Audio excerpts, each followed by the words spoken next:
আসসালামু আলাইকুম। সংবাদে আপনাদের সবাইকে স্বাগতম জানাচ্ছি আমি নুসরাত। শুরুতেই সংবাদ শিরোনাম।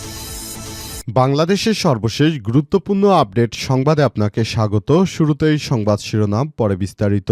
প্রথমেই জানাবো আমাদের হাতে থাকা সর্বশেষ গুরুত্বপূর্ণ সবথেকে তাজা আপডেট সংবাদ। পল্লবীতে মুদি দোকানিকে গুলি, খিলক্ষেতে নির্মাণ শ্রমিককে ছুরিকাঘাত। রাজধানীতে আবারও পৃথক দুটি ভয়ানক ঘটনা ঘটিয়েছে সন্ত্রাসীরা। আজ পল্লবী এবং খিলক্ষেতে এই ঘটনা ঘটানো হয়। দুইজনই বর্তমানে ঢাকা মেডিকেল কলেজ হাসপাতালে চিকিৎসাধীন। এ বিষয়ে খুবই গুরুত্বপূর্ণ সংবাদ জানাবো, সঙ্গেই থাকুন। এরপর জানাবো ঝিনাইগাতীতে জামাত নেতাকে হত্যা, চরমোনাই পীরের উদ্বেগ ও বিচারের দাবি। শেরপুরের ঝিনাইগাতীতে তুচ্ছ ঘটনাকে কেন্দ্র করে সংগঠিত সহিংসতা এবং জামাত ইসলামের নেতা মাওলানা রেজাউল করিমকে নৃশংসভাবে হত্যা করেছে বিএনপি। এই ঘটনায় গভীর উদ্বেগ প্রকাশ করেছে ইসলামী আন্দোলন বাংলাদেশের আমির মুফতি সৈয়দ মোহাম্মদ রেজাউল করিম পীর সাহেব। চরমোনায় আজ গণমাধ্যমে পাঠানো এক বিবৃতিতে তিনি এমন কথা বলেছেন। এদিকে ঋণখেলাপির নাম ও ছবি প্রকাশের অনুমতি চেয়ে ব্যাংকগুলো আবেদন করেছে বাংলাদেশ ব্যাংকের কাছে। খেলাপি ঋণ গ্রহীতার নাম ও ছবিসহ তাদের তালিকা প্রকাশের জন্য বাংলাদেশ ব্যাংকের অনুমতি চেয়েছে ব্যাংকের প্রধান নির্বাহীর সংগঠন association of Bangladesh bankers Bangladesh বা এবিবি। একই সঙ্গে ঋণখেলাপিদের উচ্চ আদালত থেকে স্থগিতাদেশ পাওয়ার সুযোগ আইনিভাবে রহিত করার ব্যবস্থারও দাবি জানিয়েছে ব্যাংকগুলো। জানাবো রাজশাহীতে জনসভায় তারেক রহমান বললেন, বিএনপি ক্ষমতায় যেতে পারলে পদ্মা ব্যারেজ তৈরি করা হবে। এবার রাজশাহীতে জনসভা করেছে বিএনপি। সেখানে তারেক রহমান আবারও প্রতিশ্রুতি দিয়েছেন। তিনি বলেন, আমরা ক্ষমতায় যেতে পারলে পদ্মা সেতুর উপর আরেকটি ব্যারেজ তৈরি করব। এবং সর্বশেষ জানাবো হাসিনা পালানোর পর আমরা উন্নয়নের কাজ শুরু করেছি বললেন মির্জা ফখরুল। গণ অভ্যুত্থানে শেখ হাসিনার পালানোর পর বিএনপি উন্নয়নের কাজ শুরু করেছে বলে মন্তব্য করেছে দলটির মহাসচিব মির্জা ফখরুল ইসলাম আলমগীর। তিনি বলেন, হাসিনার আমলে আমরা কাজ করতে পারিনি, পালানোর পর আমরা উন্নয়নের কাজ শুরু করেছি। ১০০ টাকা আয় হতো, এখন ২০০ টাকা আয় করাকে উন্নয়ন বলে। এগুলো আমরা সবকিছু কৃষির উপর দিয়ে চালিয়ে দিব বলে জানিয়েছেন তিনি। প্রিয় দর্শক, এতক্ষণ শুনছিলেন সংবাদ শিরোনাম, এবারে বিস্তারিত। তবে তার আগে বন্ধুরা অনুরোধ থাকবে এই সংবাদটিতে একটি লাইক দিন। এই চ্যানেলে আপনি নতুন হয়ে থাকলে আমাদের সংবাদটি দেখতে দেখতে চ্যানেলটি সাবস্ক্রাইব করে রাখুন। কমেন্ট করে বন্ধুরা আপনার মূল্যবান মতামত জানিয়ে দিন আপনি বিশ্বের কোন দেশ থেকে বা বাংলাদেশের কোন স্থান থেকে আমাদের সংবাদটি দেখছেন এবং শুনছেন। আর বন্ধুরা, সংবাদটিকে আপনার সোশ্যাল মিডিয়া ফেসবুকে শেয়ার করে বন্ধুদেরও দেখার সুযোগ করে দিন। আর বন্ধুরা, এবারের জাতীয় সংসদ নির্বাচনে আপনি কোন দলকে পছন্দ করেন এবং কারা ক্ষমতায় আসবে বলে আপনি মনে করেন সেটি কমেন্টের মাধ্যমে আমাদের জানিয়ে দিন আগামী জাতীয় সংসদ নির্বাচনে দাঁড়িপাল্লা বা ধানের শীষ কোন দল জিততে পারে এই বিষয়টি সবাইকে কমেন্টের মাধ্যমে জানিয়ে দিন। এবারে বিস্তারিত। পল্লবীতে মুদি দোকানিকে গুলি, খিলক্ষেতে নির্মাণ শ্রমিককে ছুরিকাঘাত। রাজধানীতে দুটি পৃথক ছিনতাইয়ের ঘটনায় দুই ব্যক্তি আহত হয়েছে। আজ পল্লবী এবং খিলক্ষেতে এই ঘটনা ঘটেছে বলে জানা গেছে। আহত দুইজনই বর্তমানে ঢাকা মেডিকেল কলেজ হাসপাতাল ঢামেকে ভর্তি রয়েছে এবং বর্তমানে দুইজনের অবস্থায় আশঙ্কাজনক বলে জানিয়েছে পুলিশের সদস্যরা। জানা গেছে, চাঁদাবাজি করছিল বিএনপির নেতাকর্মীরা, সেখান থেকেই মূলত এই অনাকাঙ্ক্ষিত ঘটনা ঘটিয়েছে। চাঁদাবাজরাই মূলত একটি রাজনৈতিক দলের পৃষ্ঠপোষকতায় এই ধরনের বড় ধরনের সমস্যা সৃষ্টি করছে তারা।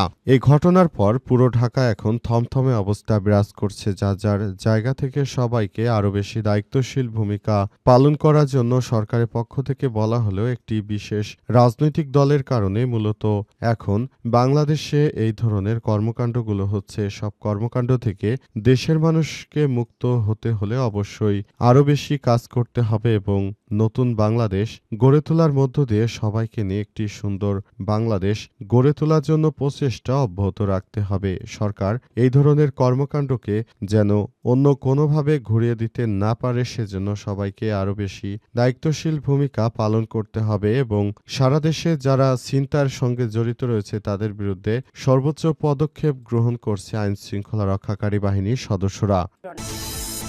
ঝিনাইগাতীতে জামাত নেতাকে হত্যা, চরমোনাই পীরের উদ্বেগ ও বিচারের দাবি। অল্প কোনো তুচ্ছ ঘটনাকে কেন্দ্র করে বিএনপির নেতাকর্মীরা এখন এতটা বেশি বেয়ারা হয়ে গিয়েছে যে তারা জামাত ইসলামের এক সেক্রেটারিকে ঝিনাইগাতীতে হামলা করে হত্যা করেছে। ঘটনার পর পরিস্থিতি থমথমে অবস্থা বিরাজ করছে। বিএনপির যে নেতাকর্মীরা এই হত্যাকাণ্ডের সঙ্গে জড়িত ছিল তারা এলাকা থেকে পালিয়ে গেছে, তবে পালিয়ে গেলেও কোনো লাভ হবে না, কারণ তাদের বিরুদ্ধে আইনগত ব্যবস্থা গ্রহণ করছে প্রশাসন এবং সরকার। সরকারের পক্ষ থেকে আজ ইতিমধ্যে এসব বিষয় নিয়ে খুবই গুরুত্বপূর্ণ বার্তা দেওয়া হয়েছে। যারাই অন্যায় করবে এবং অন্যায় কাজের সঙ্গে যুক্ত রয়েছে তাদের সবাইকে আটক করার নির্দেশ দিয়েছেন অন্তর্বর্তীকালীন সরকারের প্রধান উপদেষ্টা প্রফেসর ডক্টর মোহাম্মদ ইউনূসের সরকার। নতুন বাংলাদেশ গড়ে তোলার জন্য সবাইকে নিয়ে একটি সুন্দর বাংলাদেশ প্রতিষ্ঠা করার জন্য সবাইকে একটি সুন্দরভাবে গড়ে তোলার জন্য, নতুন বাংলাদেশ গড়ে তোলার জন্য সবাইকে সেভাবে গুরুত্বপূর্ণ নির্দেশনা দেওয়া হয়েছে এবং সে অনুযায়ী সবাইকে কাজ করার জন্য বলা হয়েছে। সরকার মনে করে এবারের জাতীয় সংসদ নির্বাচনটা সুষ্ঠু সুন্দরভাবে করার জন্য সবাইকে মিলে এককভাবে রাষ্ট্র পরিচালনা করা কোনোভাবেই সম্ভব নয়। তাই সমস্ত রাজনৈতিক দলগুলোকে নিয়ে সরকার একটি সুন্দর বাংলাদেশ গড়ে তুলতে চায়, কিন্তু বিভিন্ন জায়গায় বিএনপি সবথেকে বেশি ক্ষতি করছে বলে সরকার মনে করে। ঋণখেলাপির নাম ছবি প্রকাশের অনুমতি চেয়েছে ব্যাংকগুলো। খেলাপি ঋণ গ্রহীতার নাম এবং ছবিসহ তালিকা প্রকাশের জন্য বাংলাদেশ ব্যাংকের অনুমতি চেয়েছে ব্যাংকের প্রধান নির্বাহী সংগঠন association of Bangladesh bankers Bangladesh ABB. একই সঙ্গে ঋণখেলাপিদের উচ্চ আদালত থেকে স্থগিতাদেশ পাওয়ার সুযোগ আইনিভাবে রহিত করার ব্যবস্থার দাবি জানিয়েছে ব্যাংকগুলো। এছাড়া বন্ধকি সম্পদের ডেটাবেস প্রণয়ন, নিলামে বন্ধকি সম্পদ বিক্রি সহজ করা এবং ঋণখেলাপিদের বিদেশ যেতে ব্যাংক বা ব্যাংকের অনুমতি নেওয়ার বাধ্যবাধকতা সহ বিভিন্ন বাস্তবনা প্রস্তাব দেওয়া হয়েছে। খেলাপি ঋণ কমাতে কেন্দ্রীয় ব্যাংকের কাছে সম্প্রতি এসব প্রস্তাব জমা দিয়েছে এবিবি। সংগঠনগুলোর চেয়ারম্যান ও সিটি ব্যাংকের ব্যবস্থাপনা পরিচালক মাসরুর আরেফিন স্বাক্ষরিত চিঠিতে 5 ধাপে এসব প্রস্তাব তুলে ধরা হয়েছে। গভর্নর বরাবর দেয়া চিঠির অনুলিপি ব্যাংকিং প্রবি ও নীতি অনুযায়ী পাঠানো হয়েছে। কেন্দ্রীয় ব্যাংকের অনুষ্ঠিত সাম্প্রতিক এক বৈঠকে ঋণখেলাপি কমাতে করণীয় বিষয়গুলো নিয়ে ব্যাংক পরিচালকদের প্রস্তাব দিতে হয়। সেই প্রেক্ষিতেই কেন্দ্রীয় ব্যাংকের কাছে লিখিতভাবে তাদের মতামত উপস্থাপন করা হচ্ছে এবং সে অনুযায়ী তারা সেভাবে কাজ করছে বলে বলা হয়েছে। তবে আসলে সবথেকে বিএনপির নেতাকর্মীরা বেশি ঋণখেলাপি। তারা ব্যাংক থেকে টাকা নিয়ে সেই টাকাগুলো ফেরত না দেওয়ার কারণে মূলত এই ধরনের সমস্যাগুলো সবথেকে বেশি সামনে আসছে।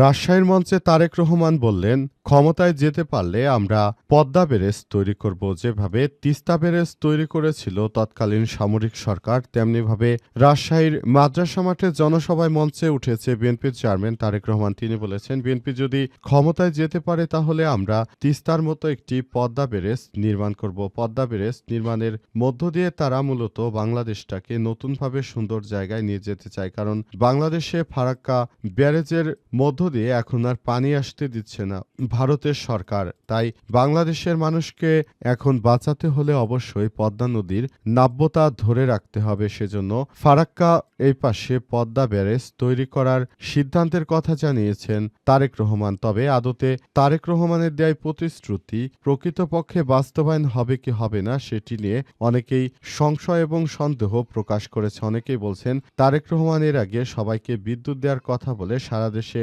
খাম্বা গেড়েছিল কিন্তু বিদ্যুৎ দিতে পারেনি। তাই তারেক রহমান সারা দেশে ফ্যামিলি কার্ড সহ যেসব এত প্রতিশ্রুতি দিচ্ছে, 5 বছরের মতো কোন সরকারই এতগুলো প্রতিশ্রুতি পূরণ করতে পারে? সুতরাং তার কথা এখন দেশের মানুষ অতটা ভরসা পাচ্ছে না। তাই সবাই আগামীতে দাঁড়িপাল্লার প্রতীক জেতানোর ব্যাপারটি নিয়ে তারা কাজ করতে চায়।